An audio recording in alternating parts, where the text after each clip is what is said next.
Assalamualaikum to Sir Ku Intan Putra. My name is Noraida binti Podin. I'm from class DUP 1A.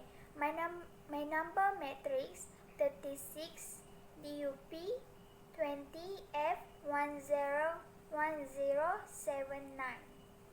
My name is Suraya binti Baharudin and I am from DUP 1A. My matrix number is 36 DUP 20 F1074.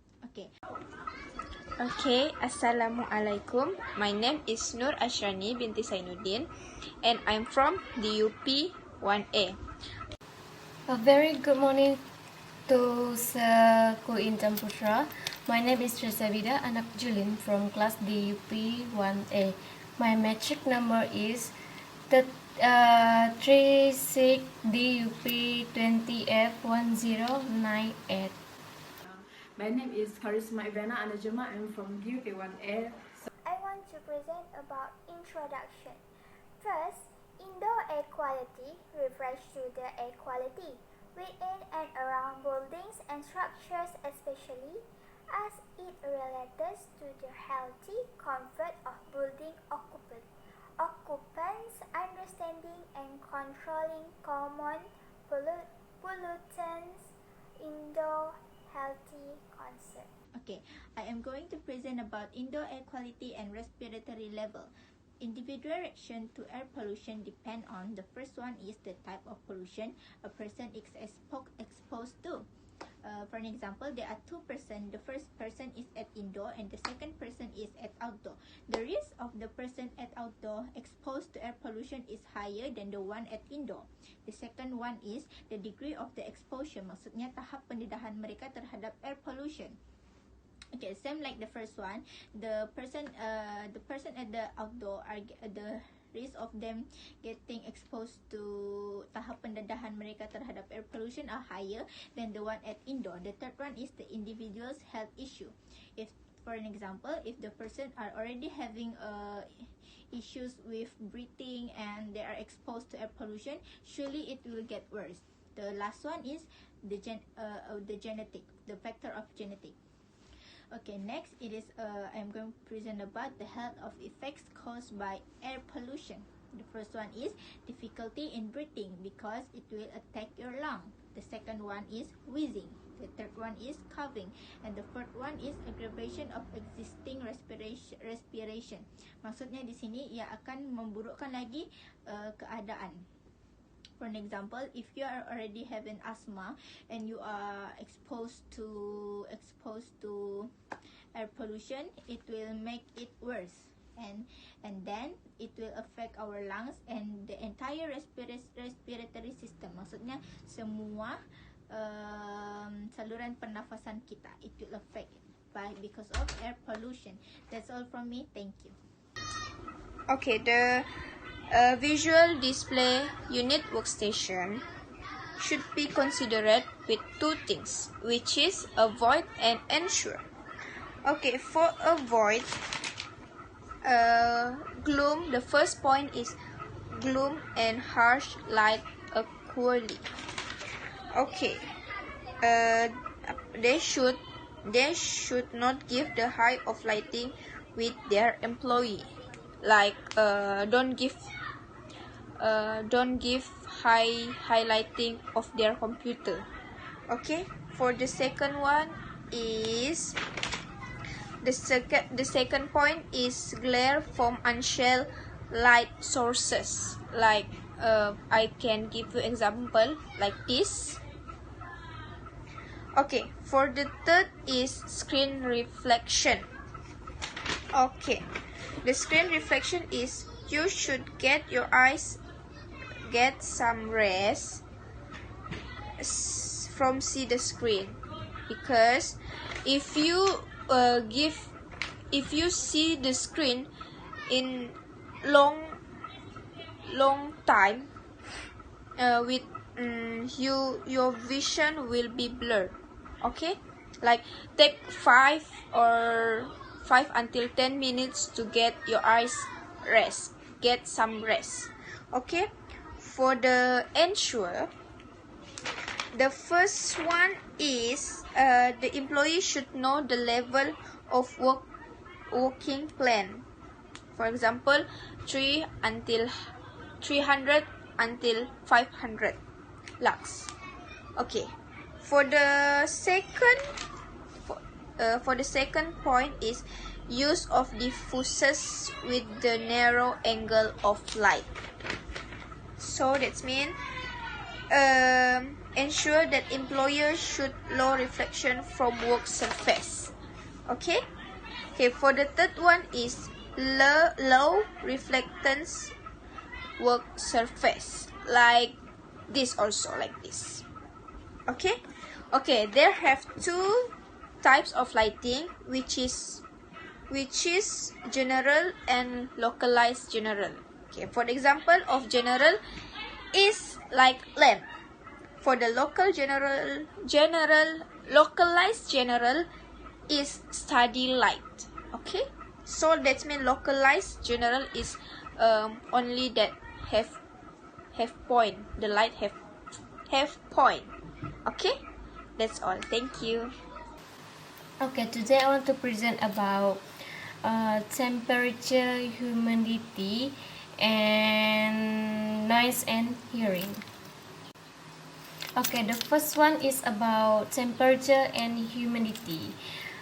Temperature and humidity can affect the air quality within a workspace as well, because ideally the temperature in a workplace will achieve treatment cover for most employees by providing heating or cooling within a set temperature range.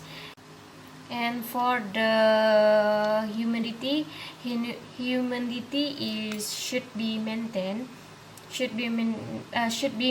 in a range for 40 to 70% to avoid dry or oversaturated condition. Okay, the last one is about noise and hearing. Noise in industry is an increasing hazard to health, and it because can affect insidious in development. Noise and hearing also, particularly the effect on acuity of hearing. Much less attention have been given to the control of the hazard, and it is because that to other harmful agents in the working environment. Sebagai contoh, bekerja ataupun pergi melawat ke kilang yang penuh dengan bunyi bising seperti mesin boleh menjejaskan pendengaran kita, yang boleh menjejaskan pendengaran kita semakin rosak.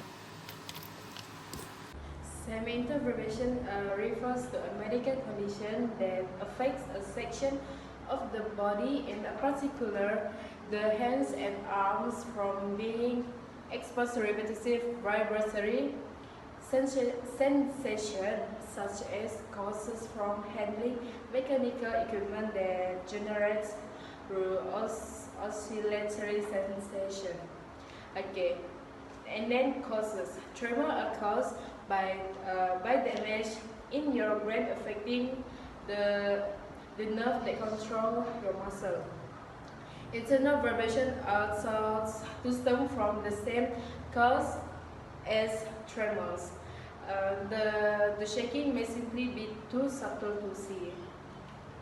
Okay, next is nervous system conditions such as Parkinson's disease or multiple sclerosis, MS, and essential tremors can all cause these tremors. One study reported that 33% of people with Parkinson's disease had internal vibration, while 36% of people have MS and 55% percent of people with essential tremors also reported feeling internal vibrations. Sometimes anxiety can cause or worsen the tremors. Okay, and then most people with internal tremors also have other sensory symptoms such as itching, tingling, and burning. While the other symptoms you have with the vibrations give clues to which condition you have. Next is symptoms of Parkinson's disease include first, tight muscles that are hard to move. Second is slow shuffling and stiff movements. The third, small handwriting. Fourth, quiet or hoarse voice. And then loss of your sense of smell. Then serious look on your face that we call a mask. And trouble sleeping, constipation, and last is dizziness. Okay, so while symptoms of essential tremor include first, small movements of the arms and legs, head nodding, twitching in your eyelids and other parts of your face, and then quivering or shaky voice like that, and then trouble with balance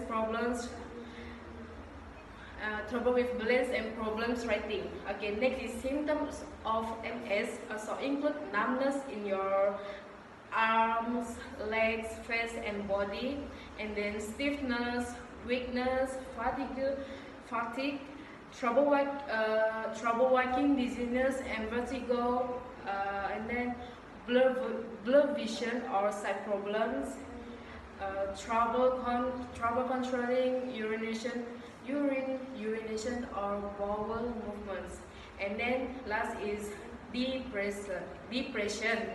Next is workstation and sitting. There is no regulation that specifically addresses workstation and sitting.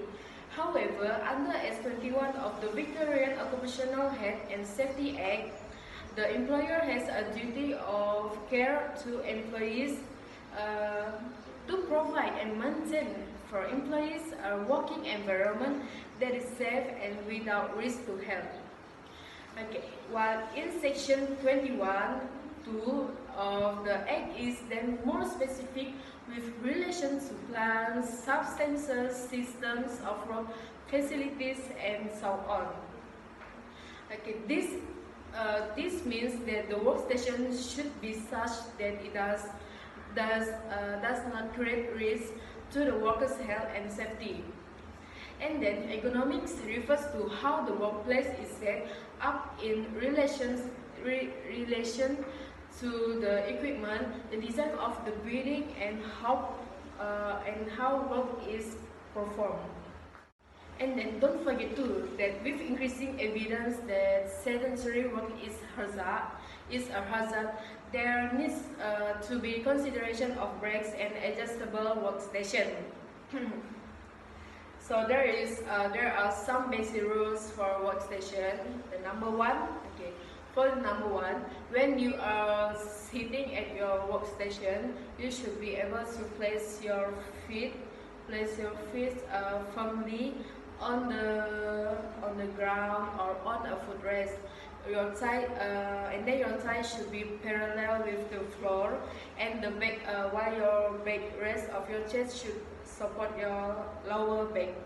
Okay, you should be able to move your chair easily about the work area, and it best should have 5 points touching in the floor, because this may be a caster or fixed. Number 2, the chair should be ergonomically designed, but take care when you are purchasing. Lots of chairs on sale are labeled as ergonomic, but they are not actually.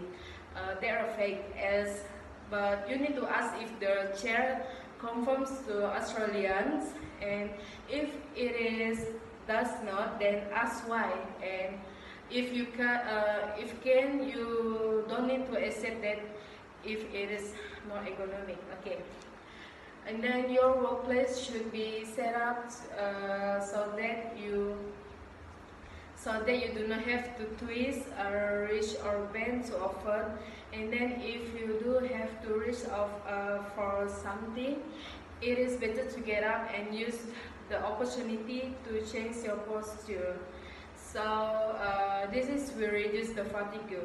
And then getting up and stretching at regular intervals adalah idea yang bagus untuk melegakan badan selepas lama duduk. Okay, and then learn how to adjust your chair. First, after it's held until your shoulder are relaxed and not slumped in the work position, you need to adjust the backrest into the small of your back. Number 3, ensure the seat pan is flat or sloping upwards and at the front, not downwards. Again, then use a footrest if there is any pressure under your thigh.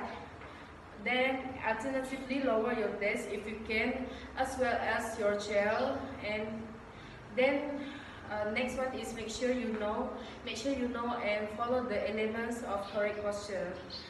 Then okay, you can see how to sit at the computer. For more information, you can go to from the website Ergonomics and Australia.